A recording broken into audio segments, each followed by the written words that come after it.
Yung regular pa rin na ginagawa natin tulad ng paglalagay ng iba't ibang checkpoints sa iba't ibang mga important points dyan sa buong Bangsamoro region.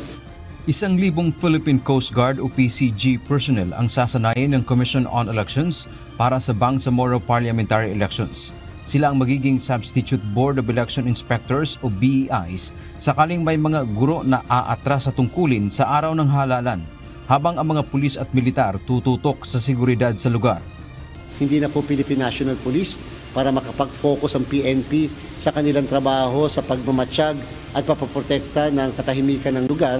So yung pong Philippine Coast Guard ang gagamitin namin na pampalit, panghalili sa ating mga electoral board members na mga guro kung sakaling hindi sila makakapaglingkod sa araw na eleksyon. Sa ngayon, wala pang nakikitang dahilan ang COMELEC para magdagdag ng tropa ng pamahalaan sa lugar. Bukas magsisimula ang election period sa BARM hanggang October 28. Kasabay nito ang pag-iral ng gun ban. Maglalagay ang COMELEC ng checkpoints sa iba't ibang lugar sa rehiyon sa pangunguna ng Philippine National Police o PNP at Armed Forces of the Philippines o AFP.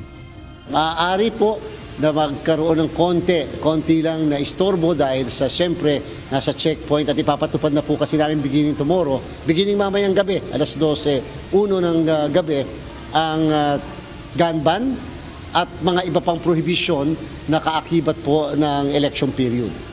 Mula August 28 hanggang October 11 naman nakatakda ang panahon ng pangangampanya. Muli ring nilinaw ng komisyon na tuloy ang halalan sa Bangsamoro kahit hanggang ngayon ay hindi pa rin na-distribute ang 7 seats galing sa Sulu.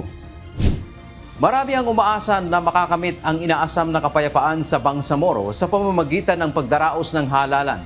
Bahagi ito ng peace process na nilagdaan ng pamahalaan at Bangsamoro government.